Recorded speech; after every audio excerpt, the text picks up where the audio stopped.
very good morning to you. This is Breakfast on GB News, live in Codsall in South Staffordshire this morning as we prepare for what should be a big sort of picnic in the park here. We've got a bit of bunting out. We're expecting some people perhaps to be setting things up already by now, but as you may have guessed, it's a little bit dreary this morning. And I tell you what, it causes a few problems, not only if you're planning a party or a street party, but if you're trying to set up an outside broadcast like this. Let me show you what happens when we're on AM in London, because then the teams have to run in like this, wipe everything down, and then you can see they're pushing all the water off our sort of roof here. So it's quite an, oh, there you go. It's quite an adventure. There's a lot of water to be got rid of. But do you know what? We're British and we carry on. I've got my coat on, I've got little heaters out here, so I'm trying to stay a little bit warm. I've got my wellies on, so here we go. This is how we do it. We're not going to let the weather get in the way of a good party, that's what I say. Let's run you through the papers this morning. We'll start with the Mail on Sunday. It has a picture from the Queen's cameo appearance alongside Paddington Bear with the headline, Marmalade, as it were, Your Majesty. Love it. Rock and roll, says the Sunday Mirror, with a picture of the Queen's Brian May. Great shot of Brian at the party at the Palace last night. The Sunday Times has a picture of the Queen having tea with Paddington. A party of a lifetime for the world's grandmother, it says. The Sunday Express quotes Prince Charles, who said, "Thank you for being there for us." Okay, let's have a look at those papers in a bit more detail. Once more this morning with royal broadcaster and commentator Rafe Hadel-Mancou and our very own Neil Oliver. Good to see you, bud. And I have to say, Neil, because I've been chatting away to Rafe for the last 3 days now. Since I started at GBNEWS back in December, one of the things I always wanted to do, and I said to our boss, I said, I want to meet Neil, because I love what you did when you were walking around on the BBC all those years ago, and then love what you talk about on GBNEWS, because you just give us a, even though I don't agree with some of what you say, it's the fact that we can agree to disagree and just listen to your thought processes. Well, that's the beauty of it. A conversation or a debate by definition has to have both sides or as many sides as possible. Of the conversation. Otherwise you're just broadcasting from some kind of party line. And I think the great relief of being involved in GBNEWS is that I watch things on GBNEWS and could shout at the screen in the same way that I would shout at the screen in the face of many other broadcasters. But that's entirely appropriate. But we're all in one newsroom together, and all those ideas are just bouncing off one another, and that's dynamic. And that's how you come up with compromises, and it's how you come up with solutions, because you're hearing, and sometimes the solution comes from the most unexpected direction or the most unlikely source. But if you're not listening to everything, you miss out on the solutions and the compromises. Perfectly put. Look, Rafe, we're going to start with the Sunday Telegraph, should we? And looking at, I can't quite get my head around this. The House of Commons Library is going to be decolonised.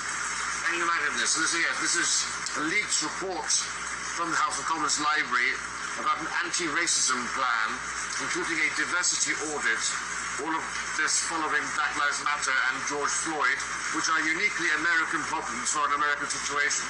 George Floyd has no relevance to this country. But it's funny how libraries around the UK and around the West are doing this. I mean, what's up with librarians today? When I was a kid, there were nice sweet old ladies with glasses on a chain. Now they're radical revolutionaries leading the charge for wokery. It's quite bizarre, and it's just going to this wider problem of the takeover of our institutions that's been happening gradually over the past 25 years, because they've come through the university system. They've been inculcated with things like critical race theory and gender studies and so forth. And you're seeing now, even in the heart of government, this is taking place. And if the Conservative government can't get literally its own house in order, I don't know what effect they think they're going to have on the rest of the country, and even the charge in the culture wars. It's interesting that you say this as someone with a mixed heritage background. Yes, exactly. I mean, the reality is, Britain is not inherently racist. Britain actually ranked among the least racist countries. Northwestern Europe and South America, and every poll has been done in terms of who would you like to be living next to you, a person like yourself. These are the most tolerant countries in the world. If you want to see true racism, you go to China and see how blacks are dealt with there, or go to India and see how they look at other people. We're so fortunate to be here, and this constant obsessing over race only serves to inflame the situation and increase the division between people.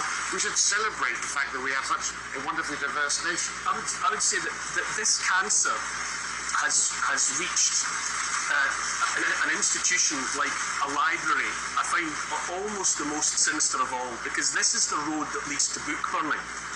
You know, if this way of thinking has got into something like a library in the Commons or wherever else, then that is truly troubling. Because as in all things, you know, have more books, have more ideas by all means, but to go into a library and think that there would be things that you need to get rid of, I find that dark. Well, we don't learn and we don't develop by forgetting parts of our history, do we?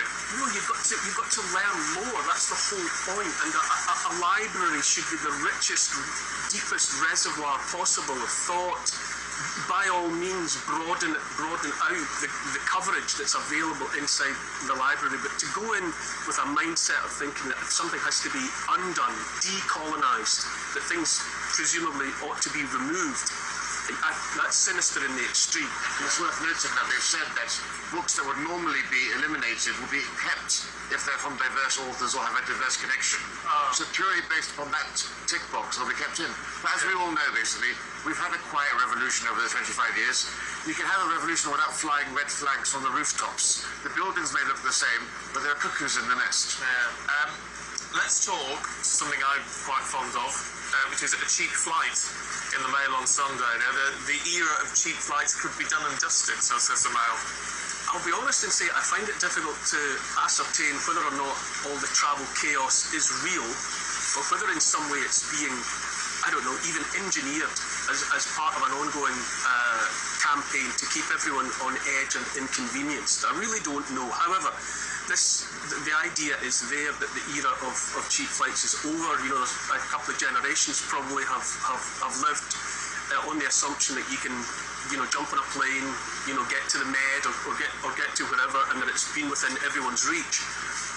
And now, of course, as in so many areas of life, I think we're being expected to live smaller lives. I think that's the reality, and I find that troubling.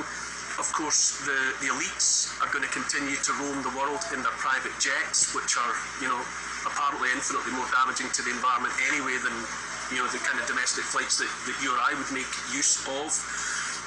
And I think this is part of the green agenda. I think it's all part of a move to, you know, to demonise things like, you know, like flight. I think cheap flights have become like the new smoking. It'll be something that it's deemed, you know, detrimental to be, you know, to be taken advantage of. And I think it's all just part of a push to have us accept smaller, more limited lives. Yeah. Well, doesn't that sound depressing? Especially weather like this, where we want to see somewhere else. But it has to be resisted. You know, you know, if there's, you know, Rafe mentioned a quiet revolution that's been going on. There has to be resistance to it. You know, we don't have to sit down, lie down, and accept this new reality that's being handed to us. Yeah. You know, everyone with a backbone, just get up and say no. Yeah. Well, very good point. Look, I can't believe how quickly your 3 appearances have whipped by this morning. Is that You're done. You're biffed. You don't have to go in and enjoy the party. Neil, Rafe, thank you both very much indeed.